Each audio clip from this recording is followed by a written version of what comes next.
तो नक्सलियों के हथियार छोड़ने की खबर सरकार की तरफ से अब इस प्रेस नोट की जांच की जाएगी, क्योंकि आपको ये भी बता दें कि गृह मंत्री विजय शर्मा ने ये कहा है कि नक्सलियों की कथनी और करनी में एक फर्क है, इसीलिए इसकी जांच कराई जाएगी।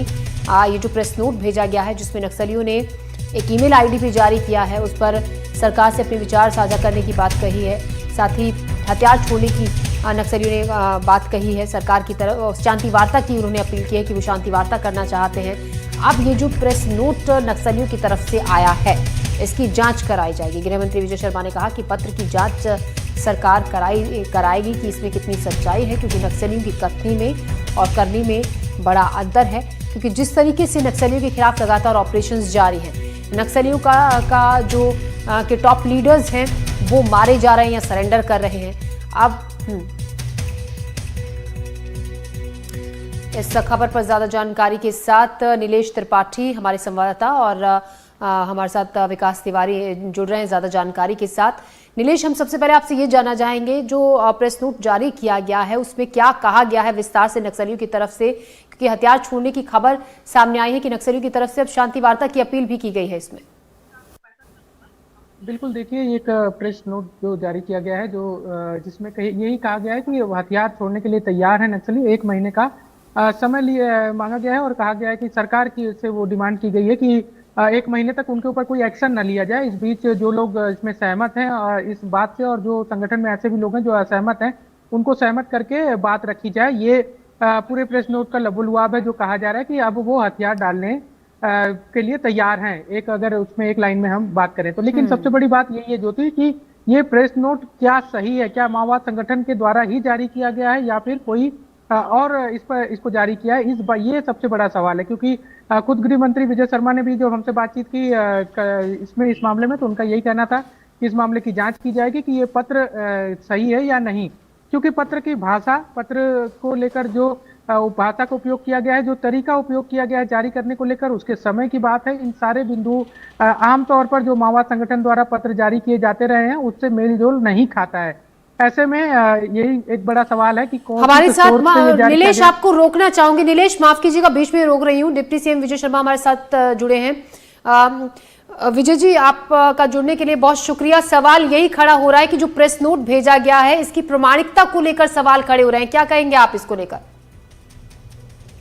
तो प्रमाणिकता की जांच तो सर्वप्रथम करनी ही होगी। इसमें फॉर्मेट में चेंज है, फोटो होना, शब्दावली परिवर्तित होना, ईमेल आईडी, फेसबुक आईडी होना, ये करना ही होगा। तो इसकी ऑथेंटिसिटी का चेक पहले करना ही होगा और उसके बाद ही इस पर कुछ कहा जा सकता है।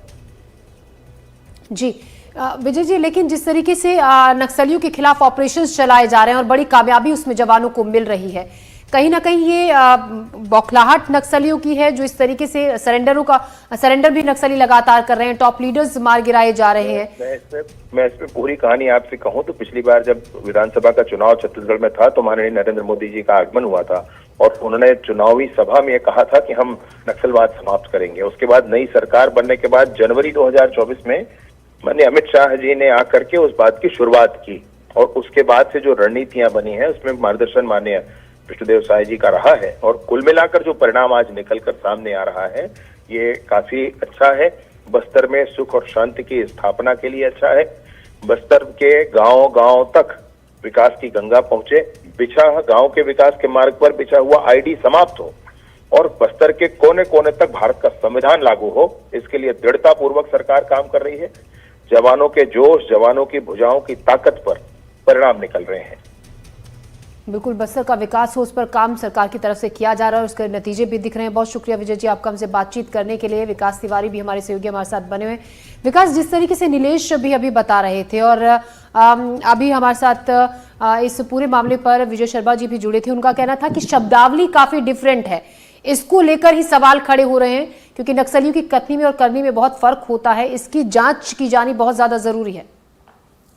देखिए, अगर सरकार के पक्ष से अगर देखा जाए तो बिल्कुल सही है, उन्हें इस पत्र की जांच जरूर करवानी चाहिए क्योंकि इस तरह के इसके पहले कई ऐसे मामले हो गए हैं। जैसे इसके पहले भी दामोदर, एक जो तेलंगाना स्टेट कमेटी का जो सचिव है, उसके मारे जाने को लेकर एक पत्र जारी हुआ था माओवादियों की तरफ से और बाद में फिर माओवादियों के द्वारा उस पत्र का खंडन किया गया कि पुलिस के द्वारा प्रोपोगंडा के तौर पर उस पत्र को जारी किया गया था। इसलिए इस तरह की बात, क्योंकि जब से माओवाद है और जब से माओवाद 4 दशक से दंड कारण में है, तब से पहली दफे ऐसा होगा कि माओवादियों के द्वारा इस तरह से हथियार रखने और अस्थायी युद्ध विराम और संघर्ष जो किया जा रहा है, हथियार बंद संघर्ष, उस पर विराम करने की बात माओवादियों ने की है। और अपने तस्वीर के साथ, ये जो तस्वीर है ये वेणुगोपाल की तस्वीर है, जो इस वक्त पुलिस ब्यूरो है। ये माना जाता रहा है कि बसवराजू की मौत के बाद अगर कोई महासचिव बनने योग्य है तो सोनू दादा और वेणुगोपाल ही है। किशन जी के छोटे भाई, और हाल ही में तेलंगाना में जो महिला सीसी मेंबर सुजाता ने सरेंडर किया, उसके देवर भी हैं। तो अपनी तस्वीर के साथ इस प्रेस नोट को जारी करना ये सरकार के लिए वाकई में संदेहास्पद है। लेकिन अगर मेरे बिहाफ में बात की जाए तो मेरे से जिस तरह से लगातार माओवादियों का संपर्क रहता है, तो ये पत्र हम तक सीधे ही पहुंचा हुआ है, और इसलिए भी मैं इस बात को लेकर काफी सशंकित नहीं हूं कि ये पत्र में किसी तरह का कोई संदेह है। ये बात भी सच है कि माओवादियों ने इस पे अस्थायी युद्ध विराम या फिर अस्थायी संघर्ष जो उनका है हथियारबंद संघर्ष, उस पर विराम करने की बात कही है। लेकिन उन्होंने कुछ और बातें भी लिखी हैं, जैसे उन्होंने इस बात का भी जिक्र किया है कि उन्हें 1 महीने का एक समय चाहिए, क्योंकि अभी जितने भी साथी हैं सबसे संपर्क में वो नहीं है। मतलब ये उनके कुछ ही जो पुलिस सेंट्रल कमेटी के सदस्य हैं, बड़ी मात्रा में उनके जो लोग हैं मारे गए हैं। बीते दिनों उन्होंने 11 पन्ने का पत्र जारी किया, जिसमें उन्होंने कहा कि 56 साल के बाद इस तरह का बड़ा नुकसान हुआ है। लेकिन उन्होंने यह भी उस पत्र में लिखा था कि वो अपना 21वां स्थापना वर्षगांठ भी मनाने जा रहे हैं, और इस वर्षगांठ के बाद वो भले बुरी स्थिति में है, लेकिन उनके अंदर फिर से जोश है कि वो फिर से अपनी पार्टी को स्टेबल कर लेंगे। इसके पहले भी उन्होंने कई तरह के इस तरह के नुकसान को झेला है, लेकिन बड़ा नुकसान इन 2 वर्षों में हुआ है। और ठीक उसके कुछ दिन के बाद एक पत्र आता है जो कि अभय के द्वारा जारी किया गया है, और उसमें पूरी बात ही अलग लिखी है। अगर शब्दावली की बात की जाए तो आपको अगर याद हो तो कुछ समय पहले जब माओवादियों के द्वारा लगातार शांति वार्ता को लेकर पत्र जारी किया जा रहा था, उस पत्र में भी इसी तरह की भाषा शैली और शब्दावली का प्रयोग किया गया था। उसमें भी केंद्रीय गृह मंत्री अमित शाह के लिए माननीय या विजय शर्मा जी के लिए माननीय जैसे शब्दों का प्रयोग किया गया था। लेकिन फिर बसवराजू की मौत हुई थी और माओवादियों ने फिर से अपनी पुरानी भाषा शैली का प्रयोग करना, ब्राह्मणवाद, फांसीवाद या साम्यवाद, इस तरह के शब्दों का उपयोग करना शुरू कर दिया गया था।